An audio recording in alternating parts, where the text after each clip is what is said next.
Let's talk to somebody who lost out on the night. Nikki Sinclaire was an MEP for UKIP, but left and stood as a candidate for the We Demand a Referendum Now party. And Nikki joins us on the show. Morning, Nikki. Morning, Shane. Your reaction, first of all, to losing your seat? Well, I'm disappointed, naturally, and disappointed for my supporters also. But, I'm a Democrat, first and foremost, and I respect the decision of my employers not to re-engage me. On a personal level, what now? Is it too early to say what now for you? I mean, would you like to stay in politics? I think it's too early. I think it's wrong to make any snap decisions. It's less than 12 hours, and I just need to probably take some time to think about it. But, I've had quite an eventful life up to now. I'm 46 years old, and if my future is half as exciting as the first half, I've got a lot to look forward to. In terms of, and Sean said it there, as a lot of people have said, in terms of UKIP, a lot of people saw this particular train come in. Mm-hmm. Were you one of them? Did you think this for whatever reason, this could mean the end of my seat in the European Parliament? Well, first and foremost, you never take it for granted that seat is yours. You must, and I think that's the mistake that too many politicians make. They believe that they own those seats, and I certainly never believed I owned that seat. I always knew that it was owned by the people of the West Midlands, and I think that's probably partially behind UKIP's success, because the main parties for years and years and years have thought of these as their God-given right to hold these seats, and I think the people have protested on that, and hence why UKIP have been very successful. And I know it's not about you, but do you regret leaving UKIP? Because if you hadn't have done, you could have hung on to your seat, and then you could have done more good with that than being outside, couldn't you, really? Well, no regrets. I mean, the fact that makes me the politician that I am and have been is that I'm a politician of principle, of conviction.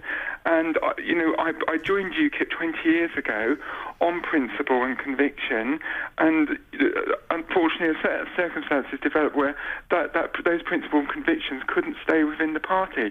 So I could have done the easy thing, which most politicians do, is stay put and, be on the guaranteed re-election, or I could have done what I always done and stand up for what I believe to be right, and that's what I did.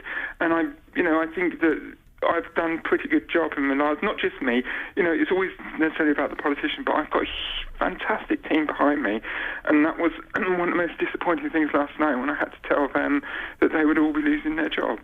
I mean, in terms of the irony of all of this, it's probably not lost on you that UKIP have done well on basically the ticket that you've campaigned on for so long. This idea that, look, if we're in Europe, we should have a say, or maybe now is the time to come out of Europe. Whichever way you kind of look at what UKIP are saying, they've done it on your ticket, haven't they, in a way? Well, pretty much. Look, I'm very proud of the efforts. For 20 years I've been working on this, and 20 years ago you looked at funny if you talked about leaving the EU, and now it's mainstream opinion. And of course the petition that I collected and delivered and forced David Cameron to the dispatch box really set this debate alight. So there's a lot to be proud of. But the fact that many different things that we did, the food bank work, the just meeting people, the only MEP in the whole country of a mobile surgery that was out 2 or 3 times a week in all weathers, listening to people, dealing with their problems. That's a lot to be proud of. And you're right. I mean, you've been one of the most highly visible. I know you've joined me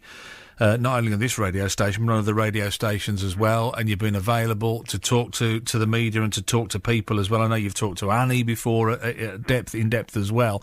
I mean, there's certainly no complaints in terms of the way that you've performed the role, and I know you'll be sadly missed by some as well. But I just wonder, is the biggest disappointment for you the fact that you never saw a referendum in your time in the European Parliament? Because that's what you wanted, wasn't it? You just wanted this referendum. I mean, I suppose is it just as long as it comes at any time now? As long as it comes at any time. Again, it's not about me. It's about the reason I joined in politics and joined UKIP is to force this issue, and I think that I've achieved a great deal in enforcement. It was 20 years since I first got involved with UKIP.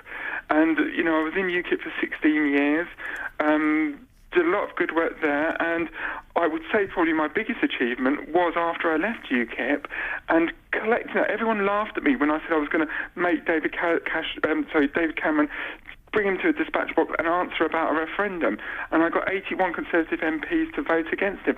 Now that's, I did that outside of UKIP, and I'll always be proud of that because I think that was a real achievement. Nikki, good to talk to you as always. Thank you. Do keep us posted. Let us know what you do decide to do next. Nikki Sinclaire, a former MEP, of course, from the We Demand a Referendum Now party.